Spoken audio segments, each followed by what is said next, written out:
Assalamualaikum warahmatullahi wabarakatuh. Saya Siti Dwi Trissurani di sini akan mempresentasikan terkait laporan praktikum indeks gizi seimbang dan healthy eating index.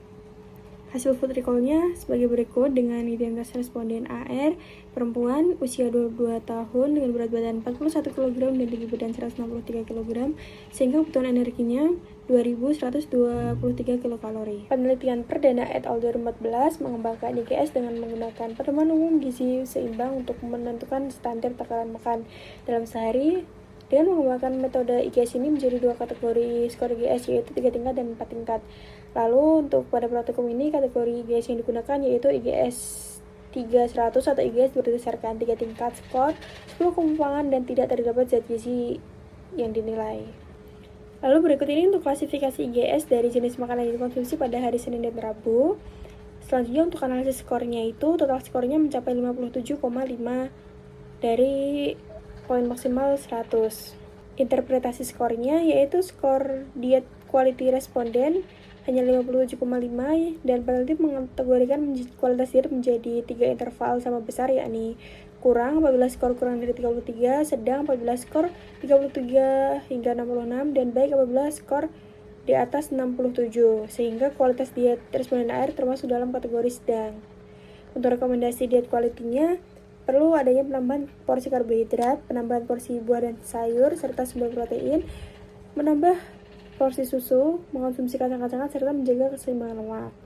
Kelebihan metode ini yaitu lebih relevan jika dibandingkan dengan indeks asing HEI atau DQI, mengukur pola makan secara komprehensif, tidak hanya fokus pada zat gizi makro. Sumber data yang digunakan bisa menggunakan food recall, SQ, FQ, food record, dan lainnya.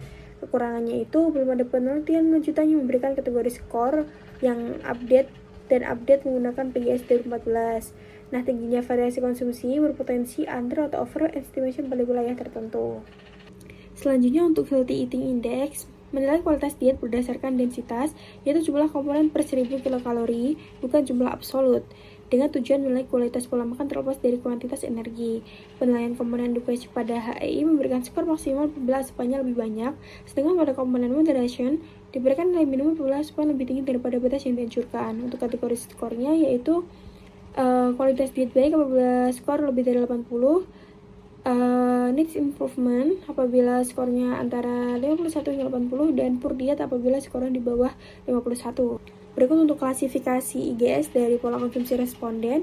Untuk analisis IGS-nya, total skor akhirnya yaitu 47,55.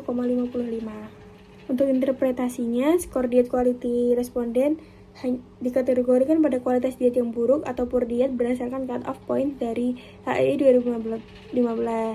Secara umum, responden dapat mengontrol asupan gula, garam, dan lemak, tapi masih kurang dalam konsumsi karbohidrat. Rekomendasinya yaitu perlu adanya penambahan frekuensi makan utama dalam satu hari dengan komponen isi piring yang sesuai dengan pedoman gizi seimbang, yaitu setengah bagian piring dengan sayur, seperempat bagian piring berupa karbohidrat, dan seperempat bagian lainnya berupa sumber protein. Kelebihan dari metode ini yaitu dirancang untuk seberapa baik pola makan secara recommended dietary guidelines, dapat dihitung dengan pendekatan density atau rasio, memiliki komponen adequacy dan moderation, sehingga nilai aspek yang lebih banyak adalah baik dan lebih sedikit baik secara terpisah. Kekurangannya antara lain, komponen dan kata dirancang untuk DGA, sehingga perlu dilakukan adaptasi pada konsumsi makanan setiap negara. Nah, selain itu juga kurang menilai pemrosesan bahan makanan, kualitas bahan baku, dan sangat bergantung pada akurasi data konsumsi. Kesimpulannya, berdasarkan hasil analisis kualitas diet dengan metode IGS, responden AR memiliki kualitas diet yang sedang dan masih jauh dari kata baik, sedangkan untuk analisis menggunakan HEI 2015, kualitas dietnya itu tergolong dalam kategori yang buruk. Nah, sarannya metode pencatatan makanan dengan food recall sebaiknya dilaksanakan pada weekend dan weekday sehingga dapat menilai kualitas diet yang lebih baik, dan sebaiknya pencatatan dalam proses pencatatan menggunakan panduan ukuran porsi supaya hasil lebih aktual. Terima kasih atas perhatiannya. Wassalamualaikum warahmatullahi wabarakatuh.